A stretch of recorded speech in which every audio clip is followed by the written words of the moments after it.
Le but de cette démonstration est de vous indiquer les informations essentielles à renseigner avant de commencer votre saisie comptable. Je clique sur l'icône de l'application Société. Cette application contient et gère toutes les données constantes de votre société. Pour démarrer, les informations principales sont dans votre adresse et coordonnées, banque, période comptable et TVA. Commençons par adresse et coordonnées. Vérifiez que les données saisies lors de l'inscription sont bonnes et complétez-les. Les types de comptabilité résultent de votre saisie à l'inscription et n'est pas modifiable. Pour le régime d'imposition, vous avez le choix entre 4 possibilités. Pour ce choix, consultez le blog Zephyr ou sinon contactez le support Zephyr. Le régime de TVA, ici régime simplifié, sera discuté dans la rubrique TVA. Viennent ensuite des numéros, le registre du commerce, le SIRET, l'URSSAF, le numéro de TVA intercommunautaire, code NAF. Ces différents identifiants vous sont communiqués par les administrations respectives concernées et il est important de les inscrire ici et de les reporter. Viennent ensuite vos coordonnées postales ainsi que vos noms, prénoms, email et votre site web si vous en avez un. Ces coordonnées sont importantes à saisir parce qu'elles sont utilisées dans tout le logiciel et en particulier pour les relations entre Zephyr et vous. Vous validez. Les données ont été sauvegardées. Vient ensuite la rubrique banque.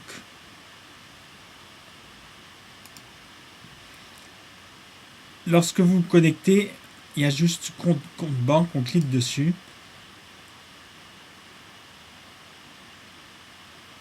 Et cette donnée doit être adaptée. Ici, j'indique code CIC et pour ma banque, la banque CIC. Il faut indiquer si c'est le code bancaire par défaut. Je clique sur oui puisque c'est mon unique compte bancaire.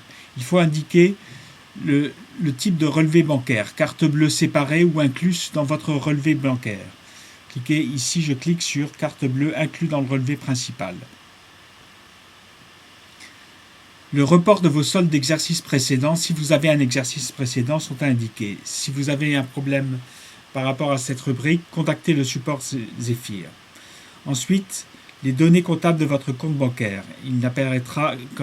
La banque apparaîtra comme le compte 512 000 par défaut et avec le libellé CIC. Viennent ensuite les informations concernant votre banque. Il s'agit des informations de votre RIB, complétées d'un contact avec un email, un téléphone, fax, une adresse postale. Voilà toutes les données bancaires. Je valide. Je peux ici, si je veux, créer un autre compte en cliquant sur le bouton « Créer un compte ». Vient ensuite la rubrique « Période comptable ». La date de début d'exercice est fondamentale car elle structure votre comptabilité. Elle apparaît ici en grisé, mais lorsque vous vous connectez après l'inscription, elle est ouverte à la saisie. Vous devez saisir la date inscrite sur votre CABIS. Les autres dates vous sont proposées par le système et en général, vous n'avez pas à les modifier. Vous validez. Un message de confirmation apparaît car la date de début d'activité est structurante pour la comptabilité. Je clique sur OK. Les données ont été sauvegardées. Venons-en à la dernière rubrique qui est la rubrique TVA. Parmi les 4 régimes possibles, 2 sont fondamentaux, le régime simplifié et le régime normal. Régime simplifié correspond à une déclaration de TVA simplifiée unique une fois par an avec le formulat CA12. Le régime normal correspond à 3 déclarations par an avec le formulaire CA3. Voir le blog Zephyr pour de plus amples explications et contacter le support Zephyr sinon.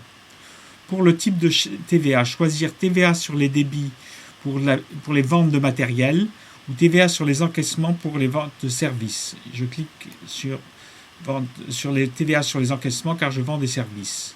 Viennent ensuite les taux de TVA par défaut pour la vente.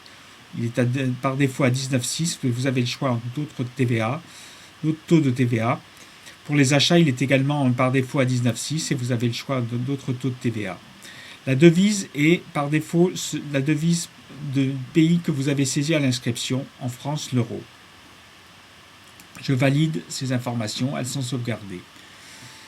Voilà pour les données essentielles pour commencer à saisir votre comptabilité. Par la suite, vous serez amené à saisir dans l'application Société vos clients, vos fournisseurs, vos employés, vos associés, vos utilisateurs Zephyr. Par exemple, on peut voir ce que ça donne pour les fournisseurs. Ici, j'ai 3 fournisseurs de saisie. Les données d'un fournisseur sont son nom, qui est donnée obligatoire, sa raison sociale, les conditions de paiement, complétées par son adresse postale, ses coordonnées, un nom de contact. Il en va de même pour les clients, les employés, les associés. L'application permet de gérer en outre le contrat et la facturation Zephyr, la saisie du capital social ainsi que la reprise des données d'un autre logiciel dans le cadre d'une transition entre un autre logiciel et Zephyr. Voilà, cette démonstration est terminée.